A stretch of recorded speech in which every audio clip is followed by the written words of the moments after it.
Aku sungguh suka namaku. Hari di waktu dia dilahirkan adalah hari yang paling bahagia dalam hidup orang tuanya. Dia sempurna, kata ibunya. Tentu saja, kata ayahnya. Dan dia memang begitu. Dia benar-benar begitu sempurna. Namanya harus segalanya tentang dirinya, kata ibunya. Namanya harus benar-benar sempurna, kata ayahnya. Dan itu adalah Krisan. Orang tuanya menamainya Krisan. Krisan tumbuh, dan tumbuh. Dan ketika dia sudah cukup dewasa untuk memahaminya, Krisan menyukai namanya. Ibu menyukai bunyinya saat ibunya membangunkannya. Dia menyukai bunyinya saat ayahnya memanggilnya dan untuk makan malam. Dan dia menyukai bunyinya saat dia membisikkannya pada dirinya sendiri di cermin kamar mandi. Krisan, Krisan, Krisan. Krisan menyukai bagaimana namanya terlihat ketika ditulis dengan tinta di amplop.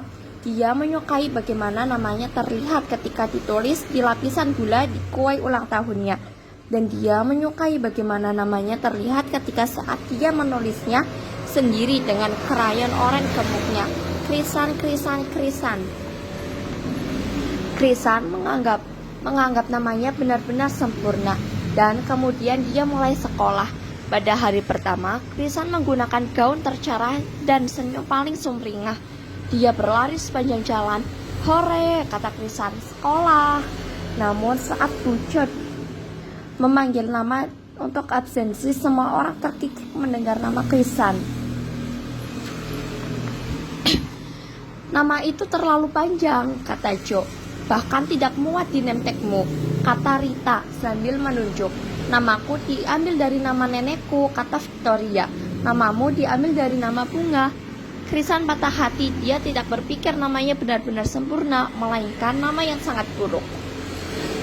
Sisa hari itu tidak jauh lebih baik. Saat tidur siang, Victoria mengangkat tangannya dan memberitahu Bucket bahwa nama Kristanium dieja dengan 13 huruf, jumlah persis setengah dari 26 huruf alfabet. Victoria menjelaskan, terima kasih sudah berbagi hal itu dengan kami, Victoria, kata Bucket. Tapi sekarang berbaringlah dan tidur. Victoria berkata saat kami sedang mengantri untuk pulang. Jika itu namaku, aku pasti sudah mengubahnya. Aku ingin melakukan itu juga. Krisan berpikir dengan sedih. Selamat datang di rumah, kata ibunya. Selamat datang di rumah, kata ayah. Sekolah bukan tempat bagiku, kata Krisan. Namaku terlalu panjang, hampir tidak muat di label namaku. Dan namaku diambil dari nama bunga. Ya ampun, kata ibunya. Namamu indah dan sangat berharga dan tidak ternilai harganya, serta mempesona dan menawan, kata ayahnya. Itu adalah segalanya tentang dirimu, kata ibunya. Benar-benar sempurna, kata ayahnya. Krisan merasa jauh lebih baik setelah makan malam favoritnya, makaroni dan keju dengan saus tomat, dan malam yang penuh dengan pelukan, kecupan sayang, dan permainan dadu bersama orang tuanya. Malam itu, Krisan bermimpi bahwa namanya Jane. Itu mimpi yang sangat menyenangkan. Keesokan paginya, Krisan mengubah jumper ternyamannya. Dia berjalan ke sekolah sepelan mungkin. Dia menyeret kakinya di tanah. Krisan, Krisan, Krisan, tulisnya. Dia bahkan terlihat seperti bunga. Victoria menggoda Krisan saat dia memasuki taman bermain. Ayo kita petik, kata Rita sambil menunjuk. Mari kita cium bunganya dan lihat bagaimana baunya, kata Joy. Krisan patah hati. Dia tidak berpikir namanya benar-benar sempurna, melainkan nama yang sangat buruk. Sisa hari itu tidak jauh lebih baik. Saat tidur siang, Victoria mengangkat tangannya dan berkata, Krisan adalah bunga. Bunga seharusnya hidup di taman bunga bersama ulat dan hal-hal menjijikan lainnya. Terima kasih sudah berbagi hal itu dengan kami, Victoria, kata Bucket. Tetapi sekarang berbalinglah dan tidur. Aku hanya tidak bisa percaya ada nama sepertimu, Victoria berkata saat kami sedang mengantri untuk pulang. Begitu juga denganku, pikir Krisan dengan sedih. Selamat datang di rumah, kata ibunya. Selamat datang di rumah, kata ayahnya. Aku tidak ingin pergi ke sekolah, kata Krisan. Mereka bilang aku terlalu terlihat seperti bunga sekarang. Mereka bahkan berpura-pura memetik dan menciumku. Oh tidak, kata ibunya. Mereka hanya iri padamu dan tidak puas, tidak senang, menyesalkan dan teriritasi, kata ayahnya. Siapa yang tidak iri dengan nama seperti milikmu, kata ibunya. Bagaimana nama benar-benar sempurna, kata ayahnya. Krisan merasa sedikit lebih baik setelah makan kue coklat kesukaannya dengan krim, mentega, dan malam yang penuh dengan pelukan, kecupan sayang, dan permainan dadu bersama orang tuanya. Malam itu, Krisan bermimpi bahwa dia benar-benar menjadi setangkai bunga krisan. Dia menumbuhkan daun dan kelopak. Victoria memetik dan mencabut daun serta kelopaknya satu persatu sehingga tidak ada yang tersisa